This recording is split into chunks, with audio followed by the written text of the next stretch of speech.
where you can find a giant portrait, stained glass of St. Patrick. So we take our Irish heritage very seriously. And in fact, I've come to think of Boston College as the best Irish university in the United States. And the reason I do is the quality of our people. Our students are obviously excellent. The quality of our connections and the relationships that we've developed over the years are outstanding and deep. And we're really thankful for those connections, both here in Boston, across the United States, and back into Ireland. And of course, the foundation of all the academic research that's done here at Boston College. And you can see much of that on display tonight with many of my colleagues and our friends from other institutions. Boston College is, of course, so much more than that. We hope you do check it out. We are working to focus on the common good in these trying times. But tonight, we're here to talk about the aftermath of the Irish Rising. It's my pleasure now to introduce you to Tim Mcmannan from the ICS, who will say a few words before turning it over to our colleagues from the Department of Foreign Affairs. Tim? Thank you, Bob. My name is Tim McMahon, and I'm an associate professor of history at Marquette University in Milwaukee, Wisconsin. I'm also past president of the American Conference for Irish Studies. On behalf of ACES, it's my great pleasure to welcome you to this evening's first roundtable discussion in a series entitled A Farther Shore, American Reflections on the Advent of Irish Independence. Conceived by the Irish ambassador to the United States, Daniel Mulhall, and organized in cooperation with universities across the US, this series highlights not only recent research on the Irish Revolutionary Decade, but also the part that US-based scholars and our colleagues in Ireland and elsewhere have played in helping us to understand better the complexities of the 19-teens and early 1920s. In Ireland, yes, but also as these complexities were affected by and connected with events in Europe and around the world. Tonight's panel, put together by colleagues associated with the Irish Studies program at Boston College, both in Chestnut Hill and at their center in Dublin, includes speakers from Queen's University Belfast and the University of Pittsburgh. Thus, with its Boston base and its connections beyond, this is an ideal launch for our series. Please note that our next two sessions will take place on February 23rd, hosted by DePaul University in Chicago, and then on March 25th at the University of Notre Dame. It's now my honor to introduce the Irish Consul General from Boston, Alicia Moore. Thank you very much, Tim, for the introduction. And as the Irish Consul General in Boston, I'm especially pleased that we are kicking off this important series in Boston College. At the outset, I think Bob gave just a quick flavor of the depth of the relationship between Ireland and Boston College going back 150 years now. And that relationship is as important as ever today. I mean, just last week, Bob and I had a discussion with the Irish Minister for Justice, Helen McEntee, about contemporary issues in Ireland. The 9th of February, we're going to have another discussion with the Minister for the Irish Diaspora, Colin Brophy TD, to discuss Ireland's new diaspora policy and how it engages with the Irish abroad. We're also really delighted to support a really innovative program by Boston College Ireland and the Boston College Irish Studies program. It's called The Irish Influence, and it goes out every Friday evening at 4:30. It's a series of discussions with Irish cultural figures talking about the cultural influence, the way that Ireland has shaped US culture and vice versa. So I think it's a good indication of how those links between Ireland and Boston College, they're really historic links, but they're also really contemporary. And in these times, these trying times when we all reach out to each other in new ways, mostly through digital means, Boston College is a key partner for Ireland in the way that we are doing that. And not least through tonight's discussion, of course, where technology is enabling us to bring such a great caliber of academics from across both sides of the Atlantic tonight here for this discussion, and some of whom in Ireland are stayed up very late to do it. So thank you very much. But I want to now hand over to the person who conceived of the idea for this very important series, looking back at these events in Ireland that shaped Ireland 100 years ago, and that is Ireland's ambassador to the US, Dan Mulhall, because Ambassador Mulhall, as some of you may know, is not only a diplomat of very long and high standing, he is also a scholar of modern Irish history. So I'm going to hand over now to Ambassador Mulhall to set some context for the series. Thank you very much for joining us. Thank you, Leisha. Thank you very much for your involvement in this, and thank you to Boston College and to our friends in the American Committee for Irish Studies for supporting this event. I have two pieces of inspiration which caused me to come up with this idea of a series of talks and panel discussions on the advent of Irish independence, but with a focus on addressing our community, or the community in America that has an affinity with Ireland, either through birth in Ireland or through Irish descent, or simply because they have some interest in Ireland drawn from some aspect of Irish culture or Irish history or whatever. So the first reason why I came up with this idea was that I'd been traveling around, well, before the pandemic put a dramatic stop to my travels. I've been traveling around quite a lot, and I visited about 30 plus American states in that first 2.5 years of my assignment here. And I came across a lot of people who had a lot of interest in Irish history. And I found they all responded very well to the Easter Rising, which was a kind of a dramatic and heroic struggle where the leaders of the Rising sacrificed themselves and then set in train a process which led to Irish independence 6 years later. But I found that a lot of people were a little bit more uncertain and confused, maybe a little, about how it went from the Easter Rising in 1916 to the establishment of the Irish Free State in 1922. So I decided that it would be good to launch a series to bring on board our friends from the various Irish centers, Irish study centers throughout the United States to support us in this venture. And the second reason was that I heard about what President Higgins was trying to do in Ireland, a very fine initiative on his part. It's called Mcmannan, which means reflection or thought. And he has brought together scholars for what's planned to be a series of discussions of the events of 1921 and 22. The first of those was held last month and was a really very good. And if you can find it, I'm sure you'll be able to find it quite easily online, but it's certainly worth tuning into it. There's a very, very fine discussion moderated by President Higgins of historians and scholars of the period.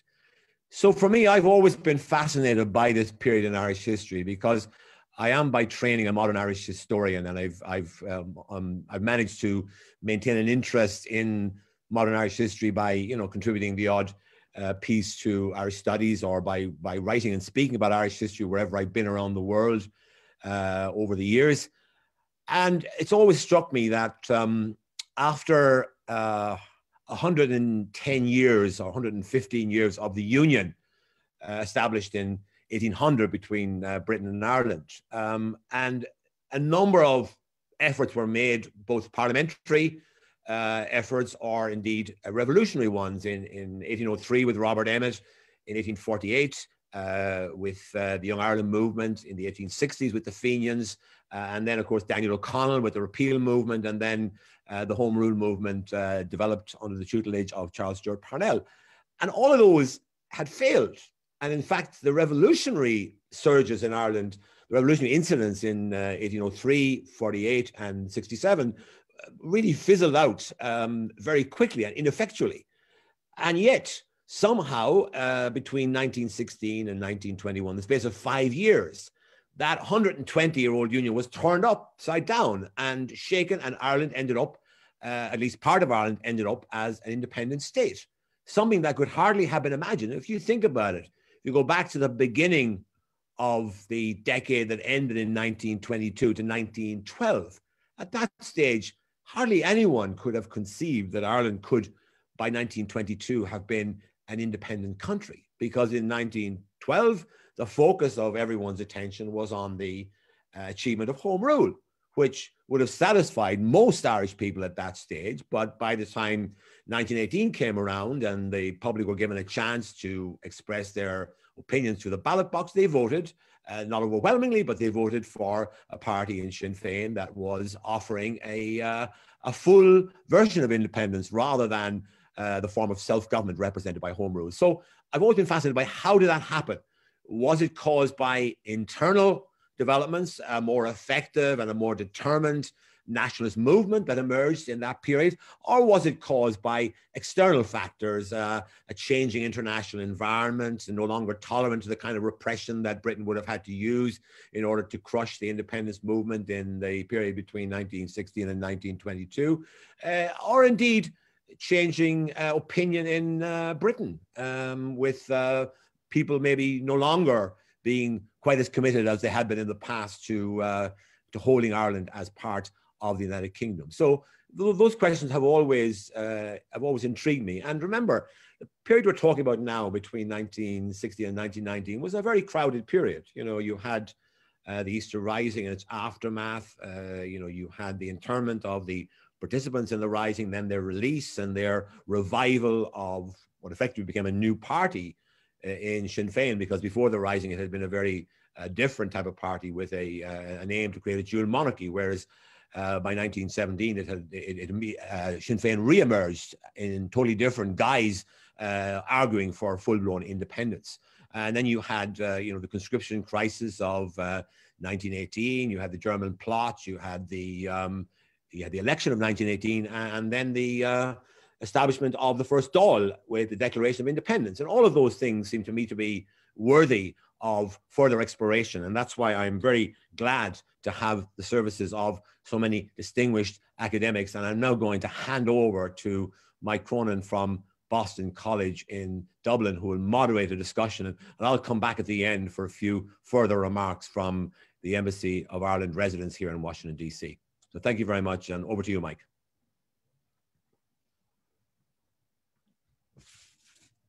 Thank you very much, Ambassador. So I'm going to be in charge of this conversation, but first of all, some context of who I am. I'm actually the academic head of Boston College in Ireland. So hello from midnight in Ireland. I'm a historian, but I'm also the director of the Irish government's digital real-time history of Ireland for this decade of centenary, 1913 to 1923. So do Google if you want some more context on this whole period, and look up Century Ireland. That's Century Ireland, or on Twitter @CenturyIRL. And basically you get daily updates or weekly updates on the events of a century ago, lots of scholars, lots of context, lots of original source material. And during the chat tonight, I'll be posting in the chat bar some links to relevant stories for the events we'll be discussing. So to move on to my wonderful panel, and quickly so we can get on with the discussion, all of them are experts and their work is absolutely wonderful. So please do look up their books and articles online and read them to know more. In alphabetical order, Marjorie Howes is Professor of English at Boston College, an expert in 19th and 20th century Irish literature. Bridget Keown lectures in Gender, Sexuality and Women's Studies program at the University of Pittsburgh and specializes in war trauma amongst women in Britain and Ireland. Fergal McGarry is professor, or is normally Professor of History at Queen's University of Belfast, but this term's actually the visiting Burns Scholar in Irish Studies at Boston College, and he specializes on the history of the Irish Revolution. And finally, there's Robert Savage, who's Professor of History at Boston College and specialized on the history of the media and political conflict in Ireland. And before we start, just a reminder, please, on the bottom of your screen, there is a Q&A function. If you've got any questions you want to ask the panel, type them in, I'll read them, I'll moderate them towards the end of the discussion. Okay, so please do post your questions. So to begin, I'll set the scene very briefly. The ambassador just touched on it, but in 1912, 1913, Ireland had gained home rule, effectively political independence from Britain, but still tied to the British Empire. And this split Ireland down the middle between those nationalists who wanted to be independent and those unionists, people who believed in the union between Britain and Ireland, who wanted to remain part of Britain. And such was the tension that there were fears in 1914, in the summer of 1914, in June, July, that would actually be a civil war in Ireland. But then the First World War broke out. So Bridget, if I can begin with you, the big picture, World War I, what was Ireland's part in this conflict, and why did both unionists and nationalists support that war? Absolutely. Well, first, I just want to take just a moment to thank the organizers of this event for an opportunity to sit among such distinguished scholars. I mean, this is really the opportunity of a lifetime for me, so thank you. The big picture of the First World War, Ireland is taking part in a global event that has multiple meanings for multiple people and multiple groups of people.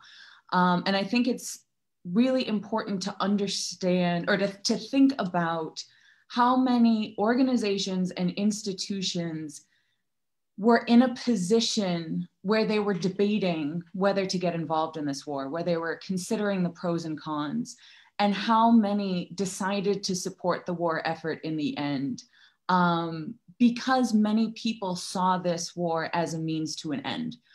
The rhetoric of the time was stating that this was going to be a fairly short war, that the expectations of victory were very good for Britain and its allies, so that it wasn't as momentous a decision as we might give it credit for after the fact. So for Unionists in Ireland, those who were determined to stay loyal to Britain, to remain part of the United Kingdom, this was a chance to prove their loyalty definitively and once and for all.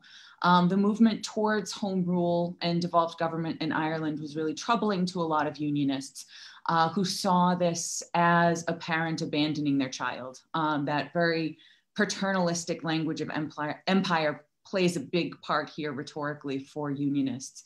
And many had been willing to go to war with Britain before the First World War broke out in order to remain part of Great Britain. And this contradiction is not lost at the time or historiographically.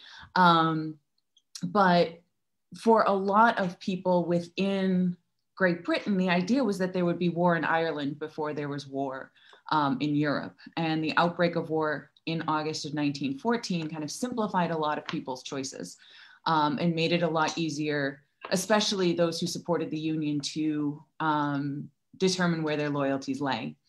Sorry, Bridget, so the critical thing, just to encapsulate this, is that 1914, the war starts, nationalists and unionists both kind of throw their weight behind Britain, part of, to fight the Germans on the Western Front.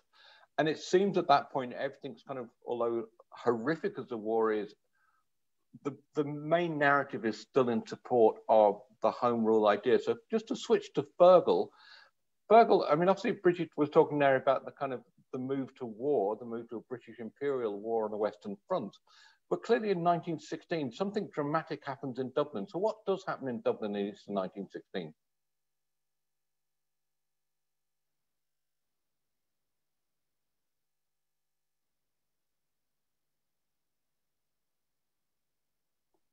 Apologies, I should know by now. I just echo what Bridget says. It's great to be on here. I think it's useful to think about different things happening over different timescales. So, you can speak about a revolutionary generation, a whole generation which has turned away from home rule and which has embraced kind of more radicalism. That's given a lot of effect through cultural activism in particular. And then, of course, we're looking at the home rule crisis, and that's a moment of radicalization, because you have, by 1914, you've got about 250,000 men with arms, as volunteers. So you've got a huge kind of militarization of politics across all different political strands. And the First World War then obviously is the immediate kind of context. And I think if you're a revolutionary in particular, and you're looking at what's happening in 1914, there's quite a lot of demoralization. There's popular nationalist support for John Redmond and for the First World War. And so I think, the rebels had different motives, but it was really a desperate attempt to kind of change the political trajectory. And what they do by bringing back these rising is they kind of create a sort of a big bang, a revolutionary big bang, which really transforms politics by introducing violence. And there's a huge kind of literature about, well, what exactly did they think would happen? Was it an attempted coup, or was it a kind of a blood sacrifice? They knew that they wouldn't be successful. And I think actually you're probably looking at a range of motives, but I think what all the revolutionaries agreed on was that it made sense, if you were committed to independence, to Irish freedom, to achieving republic, that you just had to do something revolutionary during the First World War. So again, it brings us back to the ambassador's points about the global context. And scholars like Keith Jeffrey talk about how really it makes sense to see what happened in Dublin as part of the First World War. You know, Dublin is part of that kind of violence which is spilling over Europe in this period. Okay, and clearly the net result at the end of this is the Easter Rising, as it were, in its military aims fails. But it's obviously a backdrop to this, Marjorie, which is the people who are out in 1916, those kind of rebels who lead the fighting in Dublin during that week, they're not just political figures. So what's the kind of cultural and literary background to the Rising? So we're basically talking about the literary revival and the increasing influence of cultural nationalism. And this is a series of developments that takes place across a sort of a wide range of different kinds of activities. So there's a literary and cultural revival, which is basically dedicated to kind of proving that Ireland has a rich native culture that's different from English culture, and to producing further works that will kind of embody that richness and that difference. There's the language movement, which seeks to revive the Irish language. There's efforts to encourage Gaelic sports, to foster native industries, to encourage people to buy Irish. And what all those activities have in common is that they promote Irish independence in spheres that aren't strictly political. And when they do that, the idea is they function as, on the one hand, preparation for independence, and on the other hand, kind of arguments for independence on their own. And I think one thing that's important about them is that it's not just a bunch of individuals kind of doing similar things or working together. They actually created a series of institutions that became really important, that were very long lasting and very influential. So, we can, beginning in about the mid 1880s through the kind of first few years of the new century, we have the creation of three very important organizations which are still around today, which would be the theater that became the Abbey Theater, the Gaelic League, and the GAA. And in terms of the relationship between all this revivalist activity and political events, I guess I would make 2 points. One is that the question of just how much culture and cultural nationalism sort of contributed to political change and political events is still a live question. And it's still debated by scholars. So, we know that several participants in the Easter Rising were writers, McDonough, Pierce, right? So their radicalization may in part have been sparked by cultural activity. But then there's also the question of sort of support for the rebels more broadly among the more general population after the Rising. So famously, Yeats, late in his life, wondered if the play he wrote with Lady Gregory, Kathleen New Houlihan, sort of sent people into the streets to be shot. And people still, like Paul Muldoon 50 years later, said, "No way, get over yourself, Yeats." But I don't think we can let Paul Muldoon have the last word either, right? So we're still kind of studying the question. And then the second point that I would make about the revival is that while revivalists very much saw themselves as working for the cause of Ireland, there was very often tension and conflict between revivalists and what they were doing and more politically oriented nationalists, and in particular, sometimes Orthodox Catholics. So you had all these controversies over things like Synge's plays, Shadow of the Glen and The Playboy of the Western World, or later O'Casey, and so on. Okay, so there is definitely this kind of cultural underpinning of the rising of this kind of radical advanced nationalism that comes to being in 1916. As I said earlier, moving to Rob, obviously 1916 is a defeat. I mean, the leaders, 15 of them plus Roger Casement over in London, are executed. Ireland's put under martial law. Around 1,000 men are shipped off to a prison camp in Wales. At one point, you look at it immediately in the sort of maybe summer of 1916, the rising's failed, Rob, but then suddenly we move into 1917, 1918. This radical advanced political party, Sinn Fein, that supports those very ideals of the rebels of 1916, rejects home rule, it emerges and it starts winning by-elections. So what's going on there? Well, it's you're absolutely right. I mean, the rising was a failure militarily, but politically, Sinn Fein will benefit from the rising. And that's partly or mostly due to the British response to the rising. The British, as you mentioned, impose martial law. They arrest many people that have nothing to do with the Republicans that had launched the rising. And the executions, especially, will begin to turn public opinion. And what happens is that Sinn Fein will benefit from the rising and take advantage of the change in public opinion about the rising itself. It's important to remember that in the immediate aftermath of the rising, Dubliners were upset. They saw the heart of their city destroyed. Many had loved ones fighting in the trenches on the Western Front. They had followed the call of John Redmond to go and fight for home rule. But Sinn Fein is clever to take advantage of the groundswell in opposition to British policy in Ireland. There are a number of blunders that the British make. In April of 1918, they begin to introduce conscription in Ireland. And this brings the Catholic Church out to support Sinn Fein.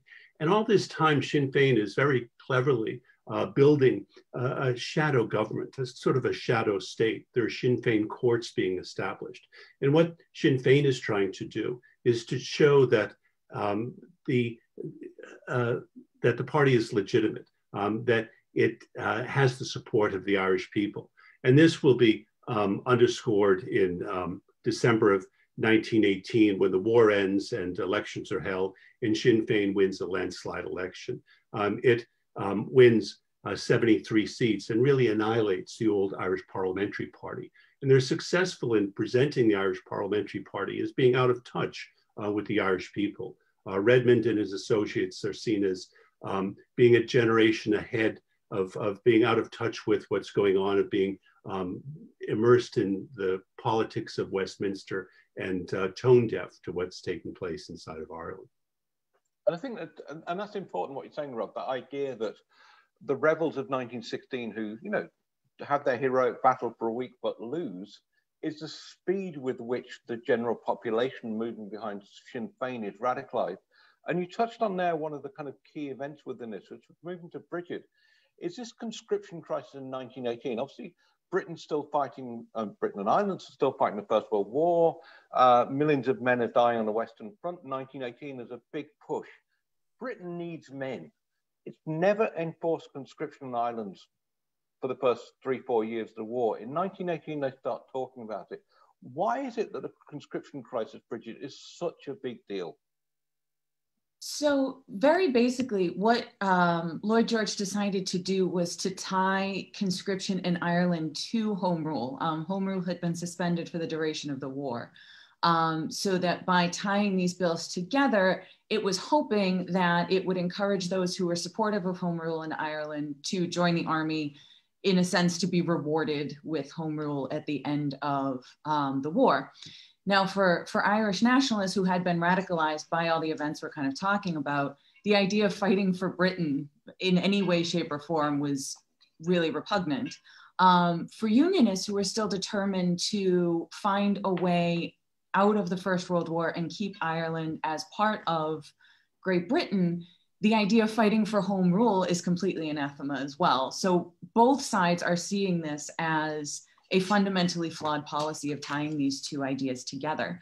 Women also get involved in their opposition to the conscription crisis for a number of reasons, but a lot of propaganda a number of combatant countries had used were highly gendered and were advocating for men to join the army to protect their wives and their sisters, to create a fit world for their daughters in which to live, things like that, so that women are now able to stand up and say, you know, this is not going to be done in my name, that I refuse to allow my husband or son to go off and fight. And where the British had taken so many options for women to object to sending people to the war away, this was a fundamental chance for women who were engaged in the politics of Ireland. For women who are engaged in the pacifist movement, this is also a really key moment where they can say, you know, we have managed to keep the war or keep our men away from the war up until this point. This is our time to take a stand. So this is really a critical moment where everyone in Ireland, for different reasons, are able to kind of unite behind an anti-conscription movement. And as a result, this is actually successful. And that no men are conscripted in Ireland through this bill. So the only ones who do join are those who enlisted by their own volition.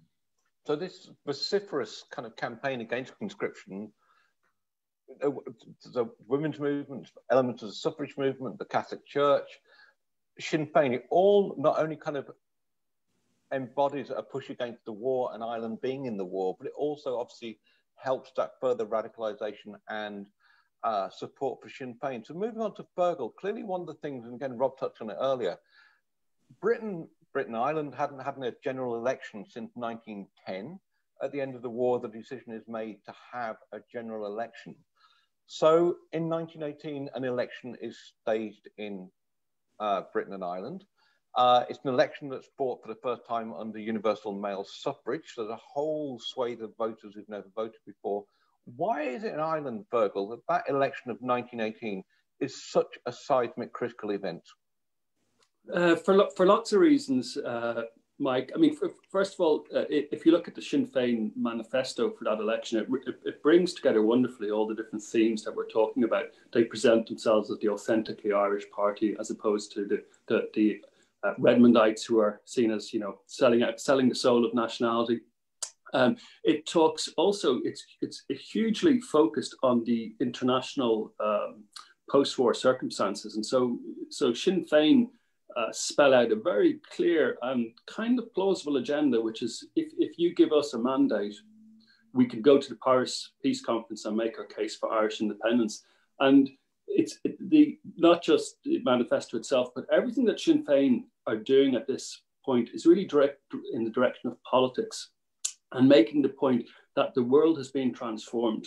By 1918, Woodrow Wilson has declared that one of the war aims of the First World War is in terms of giving self-determination to small nations. And even Britain and France, who of course absolutely want to hold on to their imperial possessions, have been forced to kind of agree that self-determination is going to be the new way forward. So Sinn Féin are very astute in looking at that wartime political context. Well, then there's another dimension which is just as important, I think. If we go back to 1916, two things happened. One, it was a kind of a disastrous military attempt at a rising which destroyed much of Dublin and caused chaos and death, mostly to civilians. But what wasn't so noticed during Easter week, but became hugely important, was the fact that you had the proclamation of a republic. And you had, a sort of an assertion of the kind of the legitimacy of the Irish Republican tradition, and really skillfully, and this goes back to the point that Rob was making earlier about the executions and British blunders, by executing the leaders. I mean, it was a wonderfully created a wonderful kind of propaganda moment. And in fact, 1916 can be seen in a way. Marjorie was talking about the importance of theatre. I mean, 1916 is often described as a kind of a revolutionary theatre. So there's a kind of a revolutionary choreography. So what you get in 1918 very successfully is two strands coming together, a kind of a revolutionary endorsement of what happened in 1916, but also crucially, a kind of a democratic mandate for a case for independence that is really difficult for Britain and for other international powers to argue against. And so the final point I'd perhaps leave on is, even though this period, the opening of the Dáil, is seen as the period of violence beginning, we might touch on that later, what really Republicans are thinking about in 1918 is, now we have a political path to independence which can bypass Westminster, bypass the House of Commons, and bring us through making our case globally, give us a case to achieve independence. So it's that fundamental transformation of global politics, I think, which is at the center of why this particular revolutionary generation are much more successful than their predecessors. And again, I mean, it is quite a remarkable turnaround from the political situation in 1912 and the dominance of Home Rule to this kind of you know, radical victory of Sinn Féin in the 1918 election. But Marjorie, just to take a kind of, again, a kind of wider view beyond the political, if you like, at the end of World War I, the Republican movement compared to 1916 does seem overtly political. You don't have that same sense, at least, of the leaders of the Republican movement by 1918, that the poets and the playwrights are still there. So what's happening in the cultural world in response to the radicalism that's apparent in Ireland by late 1918 and early 1919, and perhaps something that went beyond Ireland? So there's a couple of different things that are happening. One is that to just pick up with the very last thing you said, by 1919, Ireland is basically a major crucible for international modernism, which is then really going into high gear. So if we think about somebody like James Joyce, you know, by this time, he's published Portrait of the Artist as a young man. He's begun to serialize Ulysses. He never was a card-carrying revivalist, obviously, and had scorn for a lot of what they did. He doesn't live in Ireland, and yet he writes incessantly about Ireland. And if he criticizes Irish nationalism, he's also critical of British rule. And I think rather than see somebody like Joyce as disengaged politically or as not responding to the political radicalization, I think a lot of scholars have said, well, formal innovation was his way of responding to radical political events. In other words, a lot of writers said, you know, if you look around the world and you see so much change, so much violence, so much uncertainty, you think, I need a new literary form. The literary forms I've grown up reading won't do. And I need to kind of invent another kind of literature in order to kind of adequately address what I'm seeing. So formal innovation would be one thing I think we can see. And then second, we also see the kind of early flourishings of a kind of realist tradition in fiction, especially, which often takes its job as puncturing what it thinks of as nationalist myths, and it critiques things like poverty or religious intolerance or provincialism. So 1918 is the year when Brinsley McNamara publishes The Valley of the Squinting Windows, which is all about the kind of utter meanness of village life. So in part, they're responding to what they see as some problems with some of the nationalist rhetoric and ideas they're seeing. Interestingly, if we turn to Yeats, he's connected to both of those developments, because on the one hand, he's quite well known by 1919. Internationally, he's hanging around with Ezra Pound.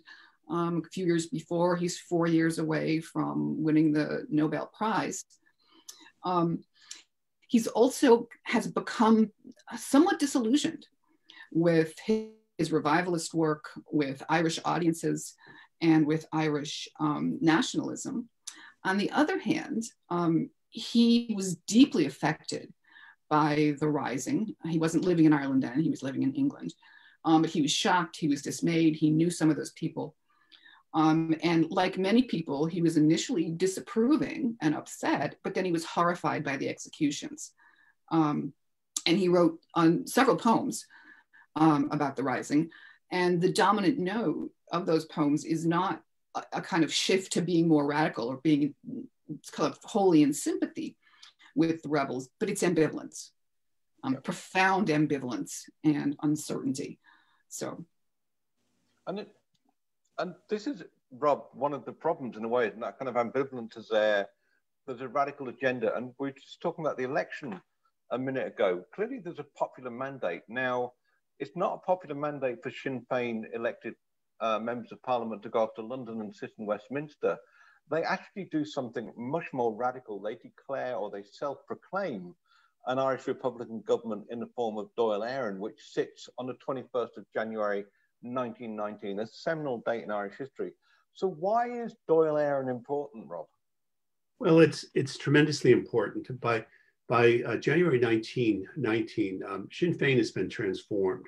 As the ambassador had said at the very beginning of our evening, before the rising, Sinn Fein was sort of a loose collection of different cultural nationalist groups. It was overseen by Arthur Griffith, who was its founder.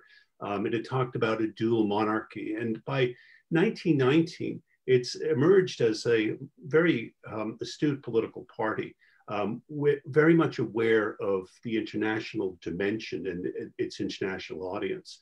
It's used very cleverly the existing electoral machinery offered by Great Britain to get a mandate. It's got a very significant mandate, and it's using that mandate to make a case not only to Britain but to the world that it has a legitimate voice, and it now in January 1919 has met as a parliament. And the alternative state, the shadow state that I had mentioned before, is being established during this time.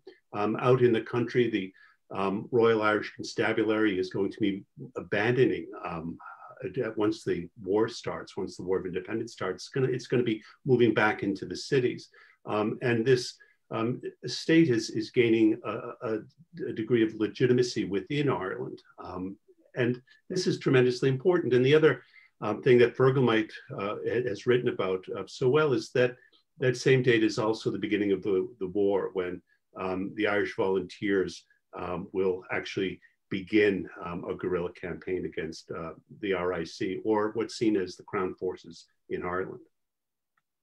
And Fergal, to pick that one up, I mean, is that one of those kind of amazing coincidences of dates in history, that this day in January, when the self-proclaimed government of the Irish Republic, or the Parliament, sits in Dáil Éireann with all that press coverage, down in Tipperary, there are some policemen, members of the Royal Irish Constabulary, transporting gelignite, and they're attacked by members of the Irish Volunteers, and two of the policemen are killed. And this is really where the War of Independence and all the violence that will flow from it for 2 years is unleashed.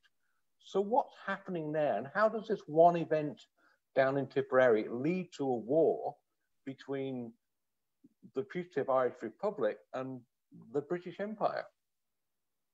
Yeah, it is a remarkable coincidence, and perhaps it's an unfortunate one for historians, because it made the whole thing very convenient in the sense that we tell this political story up until January 1919, and then this military story begins. If you look at the actual shootings themselves, there was a lot of public disquiet, and even within Sinn Féin and amongst Republicans in the IRA, they were thinking, hang on, we weren't supposed to be shooting policemen. And so in that, at the time, of course, it wouldn't have seemed like the beginning of the War of Independence, because policemen had been shot before. And actually very few policemen are shot going forward until you're into the second half of 1920. So one thing I think gets missed out, because we do tell this story about kind of ambushes and so on, and that tends to be what we commemorate, is we sort of lose sight that actually it was a revolutionary movement. It was a really important kind of a non-violent struggle.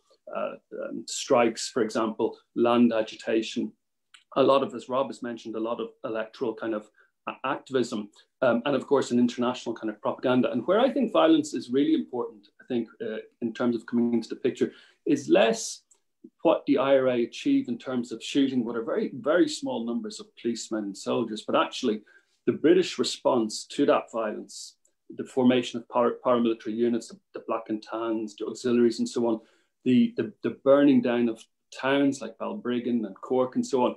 And really what happens is the War of Independence, a little bit like Easter Rising, which is on the front page of the New York Times for about 2 weeks, global attention is really focused on the violence. And so the violence is almost like the cutting edge of a much more important political and propaganda campaign. And it's really the international response to that which causes most problems for Britain. And of course, Britain is fighting very many similar conflicts, but actually much more brutally in places like India, Egypt, and the Middle East, and so on. It's much more restrained in Ireland for a whole lot of really interesting reasons, including race and maybe Ireland's position within the UK. But so violence is important, but I think it's important as in terms of the propaganda struggle. And essentially, when it becomes clear that ruthless methods won't stop the insurrection, very quickly you begin to have not just politicians, but even senior military figures thinking, you know, the only way out of this mess is through some kind of political settlement, some kind of political compromise. So the role of violence is important, but it's perhaps not as central as we tend to remember. Yeah, brilliant. And Bridget, I mean, just picking up on something that Fergal outlined there, this idea that in a way the kind of lead up to and then the War of Independence is seen almost, first of all, a political story, and then it's a military history story. And in recent years, we've made that much more complex, we've interrogated it. But if you do look back at this period from 1916, the First World War, through to January 1919, the Irish have been through a rising state executions, martial law, you know, thousands and thousands of deaths in the First World War and the injuries that went with them. And then there's this audacious strike for some kind of independence that leads into another war. What kind of impact is this actually having on day-to-day lives, on kind of women as combatants and non-combatants? How are people being affected? And in a way, are the Irish actually being traumatized by this whole experience? Absolutely. I mean, I think just thinking about the First World War, the engagement with that war, and then the subsequent pandemic is in itself a traumatizing thing that I think we have a capability of understanding right now, perhaps in a way we didn't earlier. And I think, to your point, the fact that we haven't been investigating kind of the lived experiences of this time up until now is a sign of how difficult it is to talk about how traumatic it is, and about how much creativity we need to use in our historic research in order to kind of read between the lines and understand how people are dealing with these events in their own personal lives. And I think we're talking about a time period where so many of the barriers that are supposed to keep us safe are being broken down. So that line between the war zone and the home front that, you know, is at least ideologically supposed to exist is completely obliterated in most of Ireland, not only in 1916, but in the guerrilla campaigns that take place after the war. And the war between, or the line rather, between war and peace is being completely broken up as well. The fact that the World War ends and you suddenly are fighting an imperialist war or a war of independence that is being fought on your own soil, and that the types of battles that are being fought are in many ways continuations of that violence of the First World War. And that you are seeing these soldiers who have been traumatized by their experiences in the trenches, bringing that emotional instability, that anger back to Ireland, and not only using those emotions to fuel their campaigns from a military standpoint, but also taking them home to their families as well. We see a rise in what we would now recognize as domestic violence cases being brought in front of courts, and a lot of men using shell shock as a reason for their behavior, and that they are treated more leniently because of that, because there is the recognition that men have suffered trauma as a result of their war experience. What we don't often talk about is the effects of this war on women specifically.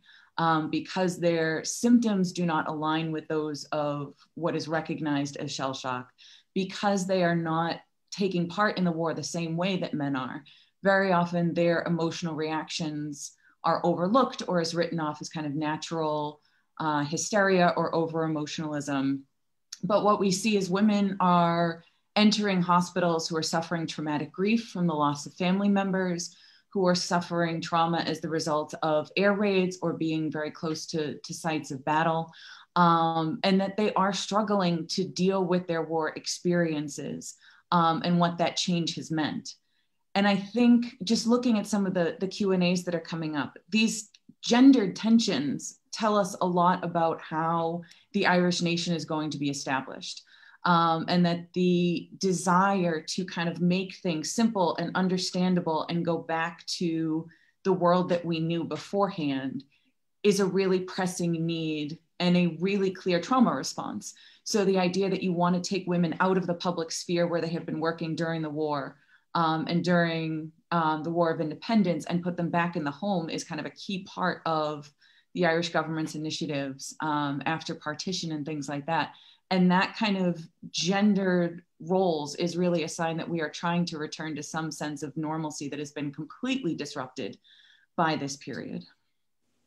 And I think those gender questions are absolutely critical about how, you know, not only the revolutionary generation handles all these issues, but in a way the legacy they leave. And I think the more general point there as well is just, again, as with all kind of conflict, all strife, I mean, the one thing that when you look at the period through 1916 right down to 1921, the biggest number of victims is civilians, not combatants. So, you know, it's a horrific kind of indictment on the war.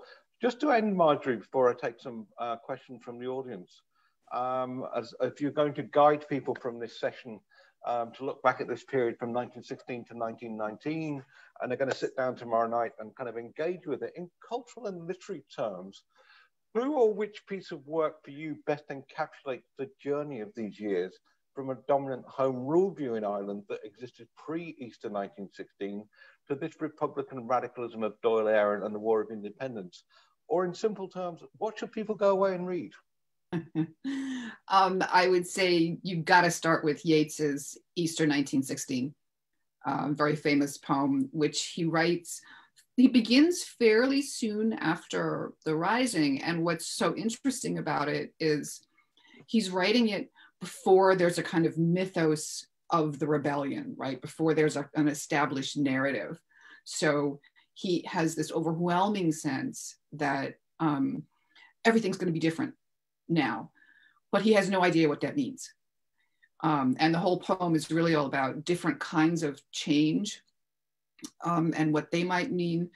And, you know, so it has a speaker, and the speaker's view of the rebels has changed. And then he thinks about how their lives have changed. And then he thinks about change as a kind of force in nature.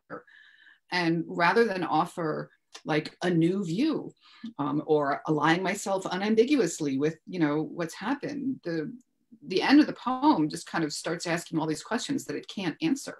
And it leaves Yeats and the reader in this state of uncertainty where something important has happened and you're trying to work out what it is, but you haven't finished doing that yet. So it's a wonderful poem. Okay, brilliant, thank you. So just take some questions. Bridget, you touched on it, but one question that's come in is, obviously, clearly what we've been talking about today is this kind of radicalism, this revolutionary spirit. Yet the one thing that emerges post-22-23 after the Civil War is a very conservative state, something that Kevin O'Higgins himself said. So in a way, maybe Bridget or Fergal can take this. Why does this radicalism get lost? I mean, I'll jump in first, but I don't want to take up all the time because I know Fergal can contribute very much to this as well. But I think a lot of it has to do with the First World War. What we see around the world after the First World War is this reactionary conservatism that is, I would argue, a trauma response, but this idea that so much has changed during this war that the return home for a lot of veterans is in itself deeply unsettling. And one of the ways in which that kind of linguistically manifests is through a focus on women and how women have been allowed to enter new types of work, are part of workplaces where they hadn't been welcome before, are earning their own incomes in some cases, and are part of the public sphere in a way they hadn't been before. In Ireland, this is really critical because we also have women who are actively taking part in the Easter Rising, in subsequent rebellious activities in ways that they hadn't before. And this creates a whole lot of uncertainty. What were we actually fighting for? If we were fighting to preserve the world as we knew it, the world that we knew it is gone. So what do we have to do to return that? And I think from my research that this desire to kind of return to a imagined pre-war gender norms are really, really critical. And there is also this notion that women are now going to be the mothers of this next generation of Irish citizens. So there is this desire to make sure that we are surveilling mothers as closely as possible, that we are making sure that they are going to fulfill their duty as mothers of this new nation, which linguistically is going to lead to what we see in the 1937 Constitution, mandating that women's roles are in the homes, and further subsequent surveillance and punishment of women as mothers that we're still dealing with, frankly, in Irish history. Yeah. Thank you, Bridget. I'm actually going to move to Fergal, but ask him a different question. Given your recent work on the global revolution, Fergal, briefly, can you speak to the US influence on this whole period? Yeah, it was 1916. Yeah, I mean, it's hugely important from 1916 onwards. The influence perhaps changes in some ways. I mean, 1916, the American influence is really important in a sort of insurrectionary way, funding revolutionaries, the logistics. It was through Americans, it was through Irish in America that you had contacts with the Germans and so on. So in that kind of sense of planning an insurrection, America is very important. But I think what happens by 1918, 1919 is that America becomes much more important in political ways that are much more influential. And, you know, we've talked about, for example, the idea of the peace conference. Well, the idea behind the peace conference is essentially that America is emerging as the global superpower, and America, through a kind of act of will be able to create this kind of modern world of international independent states according to self-determination. And of course, there's a long and complicated story there about how President Wilson lets down Irish Americans in his own party, the Democrats, and also in Ireland, which we probably don't have time to get into. But that kind of sense of American political power is important. Also, I think if you were to identify the single most important event during the War of Independence that kind of generates what is a huge upsurge of American interest, massive amounts of money, massive amount of attention, political resources, and so on, it's the Terence McSweeney hunger strike. So the way in which modern technological developments are creating a sort of a global connections, not just with America. You've got a sort of an Irish world mobilized wherever there's a British world, but America at the forefront. So I think that's really where the importance, and it's you can almost see power move. So the first half of 1919 for Republicans, the game is in Paris.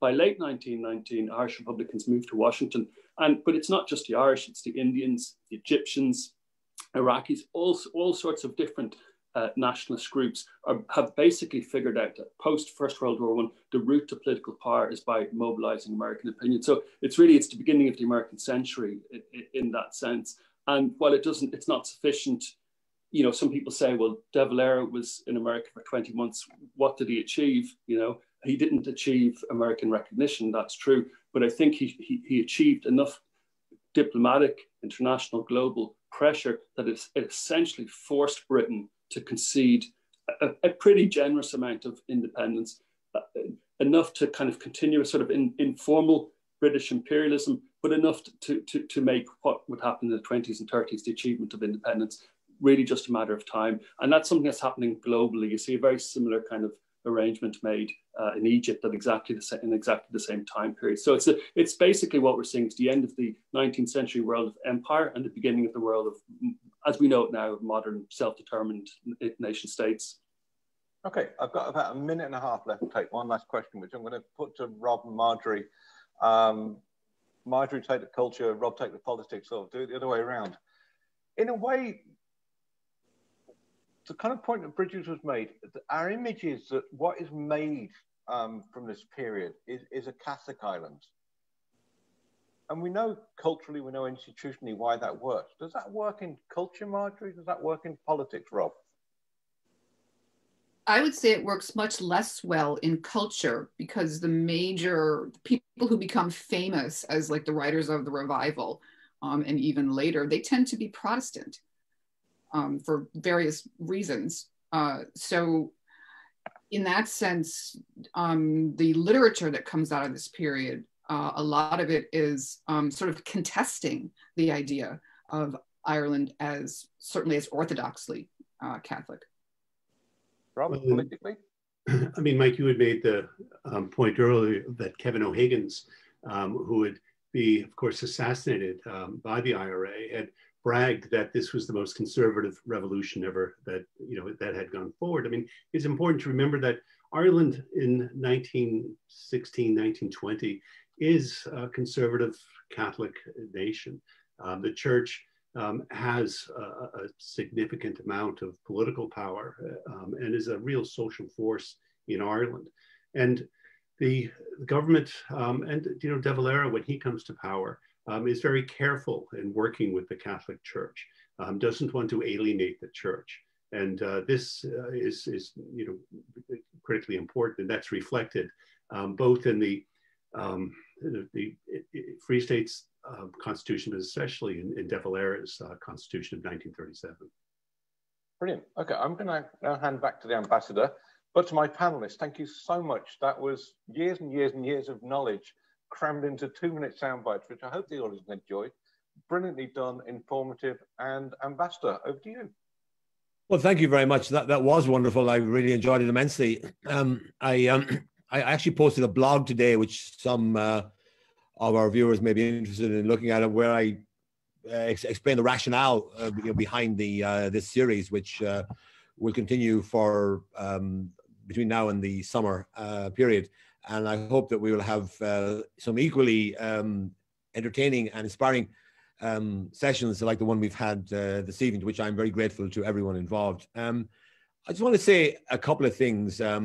Firstly, just about the Home Rule movement. It's easy to regard it as kind of worsted in the game, or as someone once wrote, and a kind of a movement, deserving its place on the scrap heap of history. But in fact, for 40 years, the Home Rule movement carried the hopes and aspirations of the Irish people. And it's always puzzled me as to why it suddenly came to a screeching halt in 1917-18.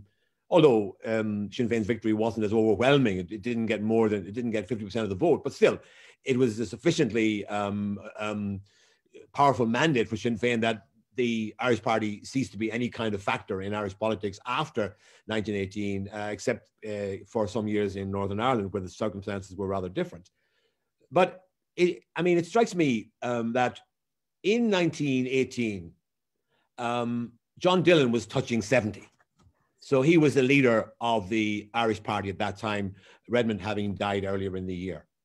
He was a man touching 70 who had been in politics for nearly 30 years, more, as an acolyte, as one of Parnell's crew of talented parliamentarians who carried the Irish cause, carried the torch for the Irish cause in Westminster for many years.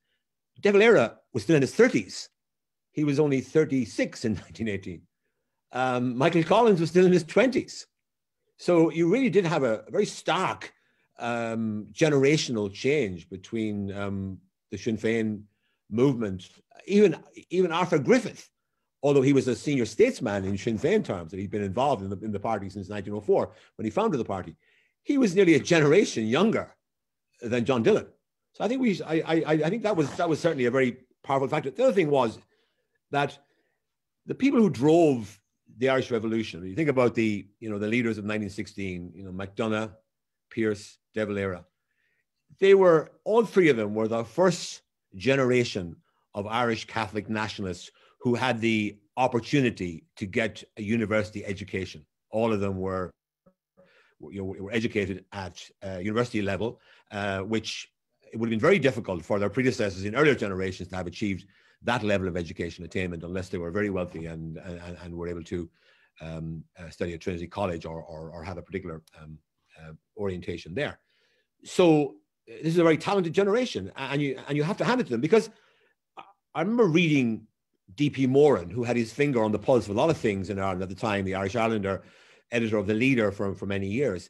And in 1916, he was saying, look, okay, they did good, they really bested the British and they did a great job and they revived the country's spirit. But really we need, the old hands, the experienced old hands need to now come into the fray again and need to take up this baton and deliver whatever it is can be delivered. That didn't happen. These young bucks actually managed to deliver independence without having to rely on the wisdom of their elders. And I think another thing that I would say, and by the way, I want to to underline what has been said already about the international significance of the Terence McSweeney hunger strike death, I met Jawaharlal Nehru's sister when I was a young diplomat in India in 1982. And she, first of all, she quoted Yeats's poems by heart, quoted the late Galavinish Free and When You Were Old, and then told me that the First World War made no impact on people of my generation, even though Indians were fighting and dying on the Western Front. She said, what really energized us was the Irish struggle, and in particular, the death of Terence McSweeney. She wrote an essay which won a national competition about the death of Terence McSweeney. And that led on, of course, to her being actively involved with her brother in the Indian independence struggle. The other thing that that occurs to me about all of this is that that even though Ireland was part of a global phenomenon in that many countries came into being in the years after World War I, as far as I can figure out, Ireland was the only country that managed to break free from one of the victorious powers in the Great War. The other countries that emerged all emerged because the empires which they had previously been part of essentially disintegrated because of their defeat in the First World War. And Ireland was a country that I think bucked the trend. And in fact, in many ways, our independence struggle looks forward to what happened in other parts of the world when countries extracted themselves, broke free from empires that wanted to hold on to their possessions, such as the British in India and the French in Indochina. So I think that our independence struggle should be seen as a bit of a trailblazer, and that was particularly came across to me in India. I was once visited by a man who told me he'd been interned by the British in the 1930s.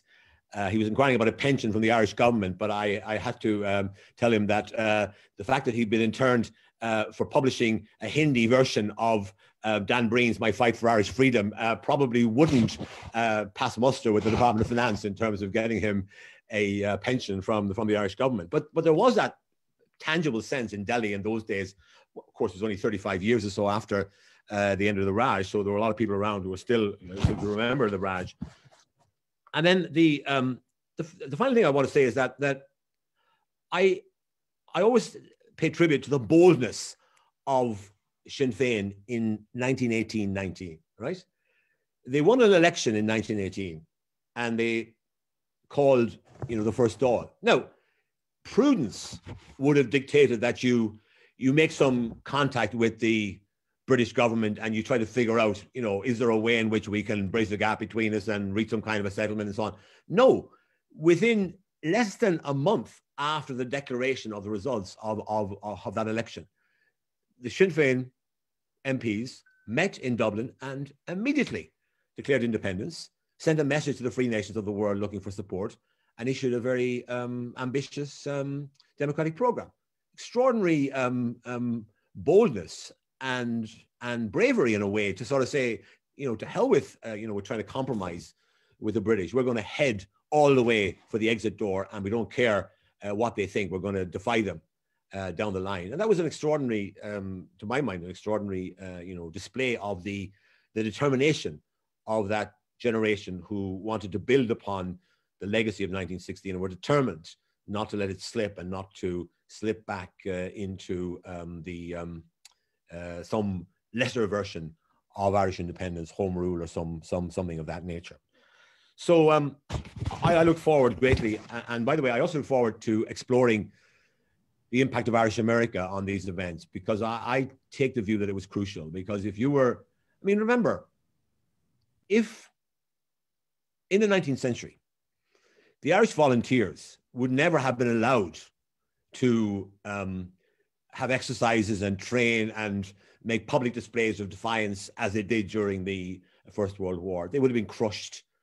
Likewise, the Fenians had to operate clandestinely because there's no way the British government would have ever been willing to have any truck with with the Fenian movement.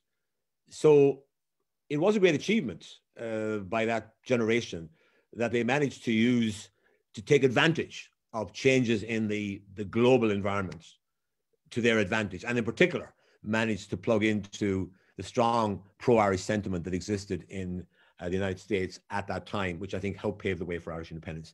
But I'm looking forward greatly to the next sessions. The next one, by the way, will focus on the War of Independence. It takes place on the 23rd of February, and we're doing it in collaboration with DePaul University in Chicago. So that should be another great evening of discussion about, in this case, the War of Independence and the issues that arise from that conflict. So thank you very much. I now hand back to Bob Morrow for a few closing words. Bob. Thank you, Ambassador. I really do appreciate it. Thank you, everyone, for attending. We appreciate your time, no matter where you are, whether it's on this side of the Atlantic or the other or elsewhere. I want to thank the panelists, the moderator, Mike, for bringing this together, the panelists for your contributions. It was an excellent conversation. You can see from the Q&A how engaged people are in this. You can follow any of this, of course, on any of the links that were dropped or the Twitter feeds. I'm sure you can find all of us and all the projects that we're working on here at Boston College. We're just thrilled and very enthusiastic about working with our colleagues on bringing together Ireland and the United States, whether it's over historical and cultural matters or contemporary political and business matters. Thank you, everyone. Good evening, good night, good morning, and we'll see you soon. Take care.